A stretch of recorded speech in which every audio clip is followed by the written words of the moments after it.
Bletchley Park, where the last war was fought and perhaps won. Now the site of a new front on artificial intelligence and its power to bring both possibility and peril. And here's the committee that'll save the world. You may not recognise the faces, but AI powerhouses like the US and China are among 28 signatories that have come together for the Prime Minister's inaugural Bletchley Declaration. History will remember this moment at Bletchley Park. That's the government's man in charge of the AI task force. To find common ground amid disagreement. UK and US spy chiefs sat mixed with tech bosses and some old faces, including Nick Clegg. And you might recognise this man. The European Commission is currently investigating Elon Musk's X for misinformation on the Israel-Gaza war. Not that he seems too bothered. He's here as the Prime Minister's guest, with a warning about AI's existential threat. We are, for the first time, we have a situation where there's something that is going to be far smarter than the smartest human. So, you know, we're not stronger or faster than other creatures, but we are more intelligent. And here we are, for the first time, really in human history, with something that's going to be far more intelligent than us. It's one of the existential risks that we face, and it's potentially the most pressing one. While Musk may rule over the tech world, our king weighed in with his own message, not too dissimilar. AI continues to advance with ever greater speed towards models that some predict could surpass human abilities, even human understanding.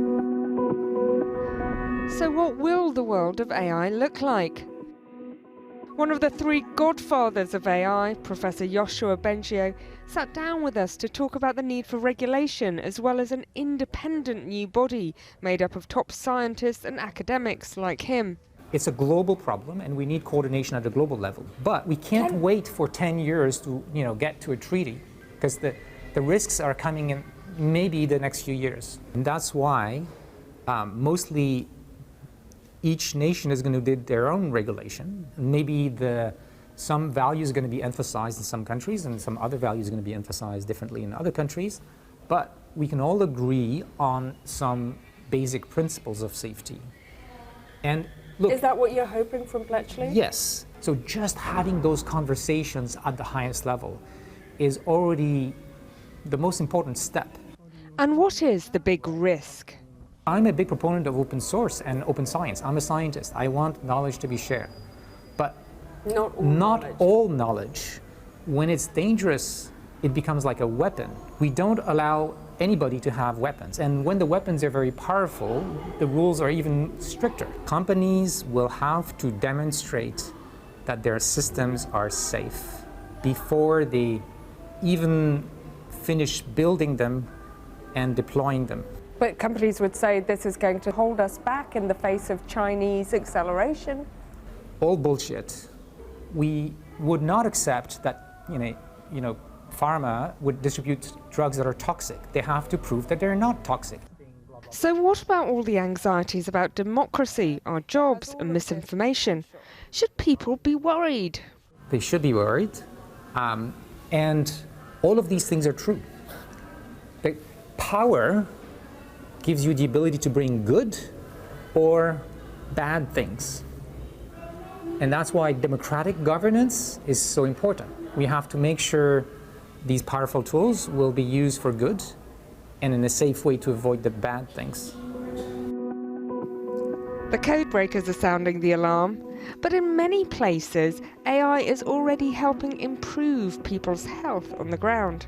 Hi Ewan, it's Nadine, how are you? Good to see you. Hi Nadine, yeah, I can hear you. Yeah, can you hear me okay? 100 miles apart, Dr. Nadine Hashash-Haram and Ewan McLaughlin discuss the 11-hour lung cancer operation that lies ahead. It's Dr. Nadine's AI program that's also in the room, recording every detail about the surgical techniques, the equipment, and every incision that happens. But yeah, we freed up one side of the stomach and rolled it back on itself. So you may just be able to see the liver up the top left of screen as well. We don't normally have quite so many adhesives in this area. I mean, they're soft adhesives, but they're just taking a bit of time to carefully pick through. That's coming nicely there.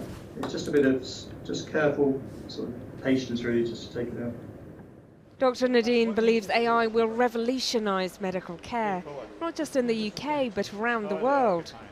I mean, I'm very excited about this space. I think there's a lot of opportunity for AI to improve how we deliver care. You know, you're sitting on petabytes of surgical videos, thousands and thousands of surgical videos that it's very hard for any human to sit and analyze them one by one and for it to be standardized and automated. And so AI plays a really great role by identifying patterns and then from those patterns trying to create certain suggestions. Should people not worry about AI then? I think that would be too easy. I think there is an element of needing to think about it and understand how it's being used, for sure.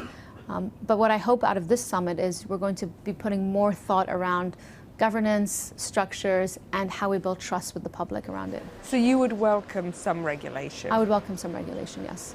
You need the public support, don't you? I think trust is fundamental. The issue we see, it's not the technology, and it's not the ability to use the technology. Technology's here, it's existed. It's how we build the right trust and how we build the right narrative around it. You know, most patients, if you speak to them one-on-one and say, look, data could save lives. You know, using your data could help the next 10 patients in the system. And I think it's that we should be spending more time on rather than debating if it's this algorithm or that algorithm. If you knew that by sharing your data, you could help the 5 billion people around the world that lack access to safe surgery, and you have confidence in the governance structure that's been put in place, I think 9 times out of 10 you'd be willing to do it. Leaders from around the world today describe the summit as historic. Good afternoon, everyone. Please have a seat. Good afternoon. But now the game is about which of them is facing up to the threat fastest. Bletchley, the first steps in at least naming the risks, if not quite solving them yet.